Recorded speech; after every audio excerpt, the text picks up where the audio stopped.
Hello guys, now I'm going to show you how to set this wireless keypad. The factory state of the password is *1. If you press *1 and press this button, it will like that. B is the correct password, and if not,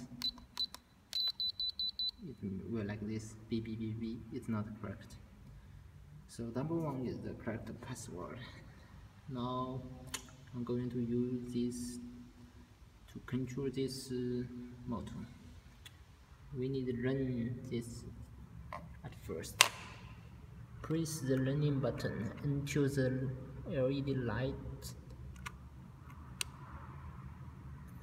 Okay, the LED light, and we press *1 and this button again. It's blink. Then we can use this wireless keypad to control the gate.